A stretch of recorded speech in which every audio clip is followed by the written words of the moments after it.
आज हम बात करेंगे basic rules for derivatives of standard function. देखिए, आपको अगर डेरिवेटिव समझना है और उसमें फुल मार्क्स चाहिए तो आपको आज जो हम रूल्स डिस्कस करेंगे वो सब रूल्स अच्छी तरह से याद होने चाहिए। तो शुरू करेंगे। फर्स्ट रूल कहता है derivative of x power n is equal to n x power n minus 1। इसको हम पावर रूल भी कहते हैं। बहुत आसान है। जो x की पावर है उसको आप आगे ले आइए, n को आगे ले आइए, लिखिए n x। अब जो x की पावर n थी उसको 1 से माइनस कर दो तो x पावर n माइनस 1। तो अगर आपको क्वेश्चन में आता है derivative of x power n तो आप लिखेंगे n x power n minus 1। एक एग्जाम्पल लेते हैं, डेरिवेटिव ऑफ एक्स स्क्वायर। तो यहाँ पावर क्या है 2, तो उस पावर को आप आगे ले आइए, इस 2 को उठाइए और आपने यहाँ पर लिख दिया 2 और x पावर 2 माइनस 1। जो x की पावर आपको क्वेश्चन में दी हुई है उसमें से 1 माइनस हो जाएगा तो आंसर आएगा 2x। So derivative of x square क्या रहेगा 2x। अगला example, derivative of x power 3। तो हमने आपको बताया पावर को आगे ले आइए, 3 को आगे ले आइए और x पावर 3 में से 1 माइनस कर दीजिए तो आपके पास आंसर आ जाएगा x पावर 2। तो डेरिवेटिव ऑफ x क्यूब यानी कि डेरिवेटिव ऑफ x पावर 3 क्या रहेगा 3x square. Derivative of x क्या रहेगा 1। वॉट एवर कहीं पर भी आ जाए डेरिवेटिव ऑफ x की वैल्यू 1 ही रहेगी। अगला question, derivative of under root of x। Under root of x को हम x पावर 1/2 भी लिख सकते हैं। तो अब आ गया d by D x x power 1/2। इसमें आपने क्या करना है, सबसे पहले पावर को बिगनिंग में फ्रंट में ले आइए। तो पावर है 1/2, इसको हमने यहाँ पर आगे लाके लिख दिया और x पावर 1/2 में से 1/2 माइनस 1 हो जाएगा। तो 1/2 माइनस 1 क्या होता है -1/2। तो जो x की पावर 1/2 गिवन थी वो क्या बन गई -1/2। तो आंसर आया 1/2 x पावर -1/2। अब इस x पावर -1/2 को अगर हम डिनोमिनेटर में ले जाएंगे तो वो पॉजिटिव हो जाएगी और आंसर आएगा 1/2 अंडर रूट ऑफ x। तो derivative of under root of x क्या बना 1/2 अंडर रूट ऑफ x। अगला question, derivative of 1/x power 4/9। तो देखिए x जो है वो डिनोमिनेटर में है और उसकी पावर गिवन है 4/9। तो आपका पहला स्टेप क्या रहेगा, आप x को न्यूमरेटर में ले जाइए, वो बन जाएगा x पावर -4/9। अब इसके ऊपर आप पावर रूल अप्लाई कर दीजिए। तो जो पावर आपको गिवन है -4/9 उसको बिगिनिंग में आगे ले आइए, आंसर में आएगा -4/9 x। अब x की पावर को -1 करना है तो -4/9 -1 क्या बनेगा -13/9। तो x की पावर जो -4/9 दी हुई थी उसमें से हमने 1 माइनस करके x की पावर क्या बना दी -13/9। तो आंसर आ गया आपका -4/9 x पावर -13/9। अगला रूल क्या रहेगा, अगर आपको क्वेश्चन में दिया है derivative of c x power n, mean to say कि c जो है वो आपको गिवन फंक्शन में मल्टीप्लाइड है, तो आपका x पावर n का जो फॉर्मूला है वो वैसे ही रहेगा n x power n minus 1। लेकिन ये c जो क्वेश्चन में दी हुई थी वो आंसर में भी एज इट इज आ जाएगी। कहने का मतलब कुछ भी आपके फंक्शन में मल्टीप्लाइड है, कोई भी कांस्टेंट, तो वो कांस्टेंट आपके आंसर में एज इट इज नजर आएगा। तो c multiplied by x power n क्या बन जाएगा c n x power n minus 1। देखने की बात यह है कि ये जो c या कोई भी कांस्टेंट जिसकी मैं बात कर रही हूँ वो x के साथ मल्टीप्लाइड हो। अगर ये c x पावर n में प्लस हो रही है माइनस हो रही है तो ये c आंसर में नहीं आएगी। ये आंसर में तभी आएगी अगर ये आपके x वाले फंक्शन को मल्टीप्लाइड हो। सारे के सारे मल्टीप्लिकेटिव्स जो हैं वो डेरिवेटिव के आंसर में एज इट इज आते हैं। एक एग्जांपल लेते हैं, डेरिवेटिव ऑफ 7 x पावर 2। तो ये क्या रहेगा 7, जो कि x पावर 2 से मल्टीप्लाइड है। आंसर में एज इट इज आपको 7 लिखना पड़ेगा। x पावर 2 का डेरिवेटिव क्या होता है, पहले पावर को आगे ले आइए, 2 को आपने आगे लेके आए, फिर x पावर 2 माइनस 1 कर दो। ठीक है, अब 7 को 2 से मल्टीप्लाई किया तो आंसर आ गया 14। x पावर 2 माइनस 1 क्या बना, x power 1। So your answer is 14x। Derivative of 7x square is 14x। अगला, डेरिवेटिव ऑफ कांस्टेंट। कांस्टेंट मतलब 1 2 3 4 से शुरू भी हो जाओ, कोई सा भी कांस्टेंट, उसका आंसर रहता है 0। सो किसी भी कांस्टेंट का डेरिवेटिव क्या रहेगा, 0। Derivative of 100 0, derivative of 1000 0, derivative of 1 lakh 0। Example में लिखा है डेरिवेटिव ऑफ 7, क्या आएगा आंसर 0। अब देखते हैं विस्तार से कि ये बनता कैसे है। देखिए, डी बाई डी एक्स 7 को हम ऐसे भी लिख सकते हैं, D by D x 7 into x power 0। हमें पता है कि किसी भी चीज की पावर अगर 0 हो जाती है तो उसका आंसर क्या होता है 1। तो बेसिकली हमने 7 को 1 से मल्टीप्लाई किया है, 1 की जगह हमने लिख दिया एक्स पावर 0। तो क्योंकि ये मल्टीप्लाइड है तो 7 ने तो ऐसे ही आंसर में आना है, जैसे मैंने आपको बताया। x पावर 0 का डेरिवेटिव कैसे निकालेंगे, पावर को पहले बिगिनिंग में ले आओ, 0 आगे आ जाएगा, x पावर 0 माइनस 1। अब 0 से कोई भी टर्म मल्टीप्लाई होगी तो आंसर क्या आएगा 0। तो हमने देखा कि किसी भी कांस्टेंट का डेरिवेटिव 0 रहेगा, और वो कैसे रहेगा ये भी हमने आपको करके बताया। अब आता है टर्न, अगर आपके पास derivative of ax plus b whole power n के फॉर्मेट में कोई भी क्वेश्चन दिया हुआ हो, तो आपने क्या करना है, जैसे पावर रूल लगाया था उसी तरह से लगेगा। एक चीज नहीं रहेगी, देखते हैं। ax plus b whole power n में सबसे पहले पावर को आगे ले आओ। पावर क्या है n, आपने ये वाली पावर को उठाया यहां से और आपने यहां पर लिख दिया ax plus b as it is. अब n माइनस 1 कर दीजिए, पावर को 1 से माइनस कर दीजिए, और मल्टीप्लाइड बाय a आएगा। देखिए, जो टर्म x के साथ मल्टीप्लाइड है यहाँ पर a, उसको आपने यहाँ आंसर में लिख देना है। तो बेसिकली है तो ये पावर रूल ही, लेकिन अगर x के साथ कोई भी चीज मल्टीप्लाइड है तो आपने उसको एक्स्ट्रा यहाँ पर लिखना है। Derivative of ax plus b whole power n का आंसर आता है n ax plus b whole power n minus 1 multiplied by a। बहुत सिंपल सी बात है।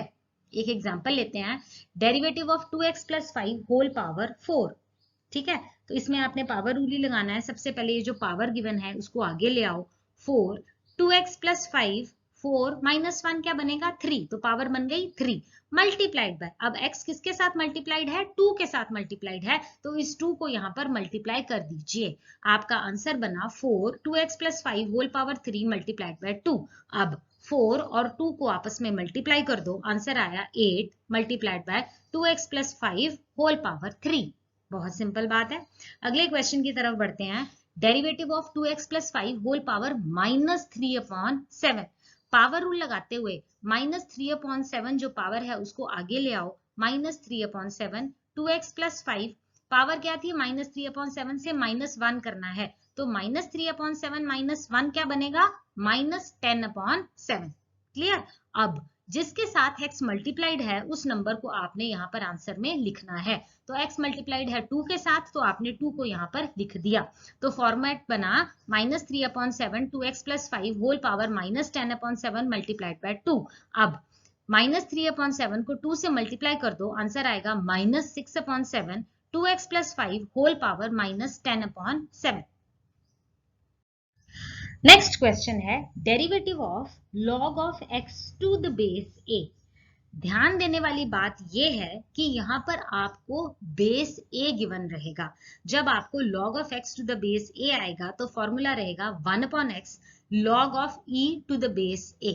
याद करने का तरीका आपको बता देते हैं। जो ये x दिया हुआ है इसको आप सबसे पहले रेसिप्रोकेट कर दो, 1 अपॉन x करके लिख दो, पहली बात। दूसरी बात, x को सब्स्टिट्यूट कर दो, x की जगह आपने क्या लगा देना है e। तो ये जो बेस था a, ये आपको दिखाई दे रहा है ना, ये बेस a, आंसर में भी बेस ने a ही रहना है, आंसर में भी बेस ने a ही रहना है। आपने क्या किया, x को बना दिया 1 upon x log of x की जगह लिख दिया log ऑफ e, और क्वेश्चन में भी बेस e था, आंसर में भी base a he, sorry question में भी बेस a था, आंसर में भी बेस a ही रहेगा। So log of x to the base a का डेरिवेटिव होता है 1/x log of e to the base a। Example लेते हैं, log of x to the base 5, answer क्या रहेगा 1/x log of e to the base 5। So मैं repeat करती हूँ कि ये जो बेस था 5, क्वेश्चन में भी 5 ही था, आंसर में भी बेस में 5 ही रहना है। सिर्फ आपने इस x को उठा के इसका 1/x बनाना है, और इस x की जगह आपने क्या ऐड कर देना है e, ये e टर्म ऐड हो जाएगी। तो log of x to the base 5, answer is 1/x log of e to the base 5। Now अगर आपका बेस a की जगह e होता तो क्या करते? अगर बेस e है तो log ऑफ x का डेरिवेटिव होता है 1/x।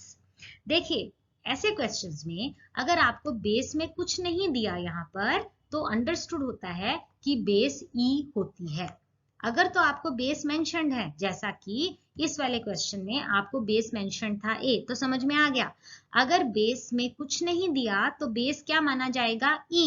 तो मेरा पॉइंट है, इफ बेस a की जगह e है बेस, तो क्या करोगे, log ऑफ x का आंसर क्या रहेगा 1/x।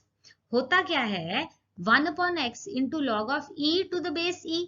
क्यों? क्योंकि मैंने आपको इस वाले में फॉर्मेट में बताया कि x की जगह यहाँ पर log ऑफ e ले लेना, तो उसी फंक्शन के हिसाब से log ऑफ e, बेस यहाँ पर भी e है तो यहाँ पर भी e रहेगा। log of e to the base e क्या होता है 1, तो log of e to the base e तो आपने कैंसिल कर दिया, ये आ गया 1 यहाँ पर, ठीक है। तो आंसर क्या बचा 1/x। तो हम क्या काउंट करेंगे कि derivative of log of x is equal to 1/x। बहुत सिंपल सी बात है, प्लीज इसको याद कीजिए।